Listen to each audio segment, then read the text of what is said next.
اعوذ باللہ من الشیطان الرجیم، بسم اللہ الرحمن الرحیم۔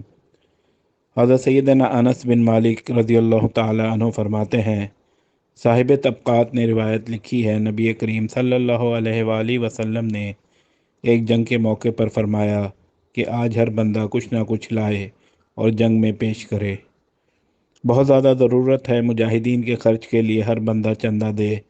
جب حضور نبی کریم صلی اللہ علیہ وآلہ وسلم نے کہا کہ ہر بندہ چندہ دے، عبداللہ مزنی نام کے ایک صحابی تھے، بیچارے بہت غریب تھے۔ حضرت عبداللہ مزنی، کچھ لوگوں نے صحابی کا ایک اور نام بھی لکھا ہے، وہ کہتے ہیں میرے پاس کچھ بھی نہیں تھا، لیکن حضور پاک صلی اللہ علیہ وآلہ وسلم نے جب فرمایا تھا ہر بندہ لاؤ، تو میں اٹھا اور ایک شخص کے باغ میں جا کر کہا مزدوری ملے گی۔ وہ یہودی تھا، اس نے اپنی طرف سے سخت مزدوری بتائی۔ وہ جب پانی نکالتا ہے اور آگے بیل لگایا جاتا ہے، یہودی کہنے لگا میرا بیل مر گیا ہے اور آج مجھے کچھ وقت کے لیے پانی کی ضرورت ہے۔ اس صحابی نے وہ پٹا گلے میں ڈالا جہاں بیل گھومتا تھا اور اس کنویں کے گرد گھومنا شروع کر دیا۔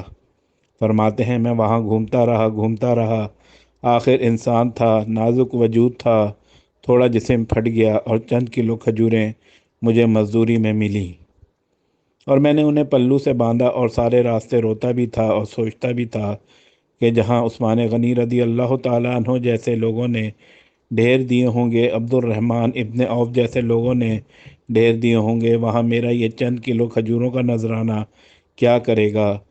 وہ کہتے ہیں روتا سسکتا پہلے گھر گیا، تھوڑا خون لگا تھا، وہ کپڑے بدلے، پھر وہ کھجوریں لے کے حضور پاک صلی اللہ علیہ وآلہ وسلم کی خدمت میں حاضر ہوا۔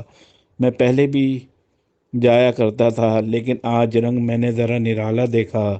مدینے والے اٹھ کے کھڑے ہو گئے اور کھجوریں پکڑانے سے پہلے حضور پاک صلی اللہ علیہ وآلہ وسلم نے دونوں بازو کھولے، اور جب میں نبی کریم صلی اللہ علیہ وآلہ وسلم کے گلے کے ساتھ لگا تو تھوڑی سی میں نے ہائے کی تو نبی پاک صلی اللہ علیہ وآلہ وسلم نے فرمایا یہ کھجور ادھر لانا۔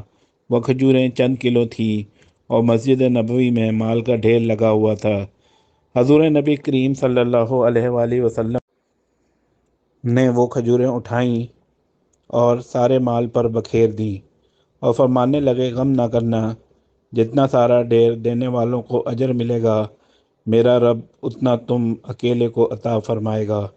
محبت مصطفیٰ صلی اللہ علیہ وآلہ وسلم میں وہ لوگ رچ بس گئے، جس راستے حضور پاک صلی اللہ علیہ وآلہ وسلم نے چلایا وہ چل دیے۔ انہوں نے کبھی حضور پاک صلی اللہ علیہ وآلہ وسلم سے یہ سوال نہیں کیا کہ یہ کس طرح ہے، وہ کس طرح ہے۔ یہ وہ چمکتے تارے ہیں جن کو دیکھ کر فرشتے بھی رشک کیا کرتے تھے۔ سبحان اللہ، جزاک اللہ۔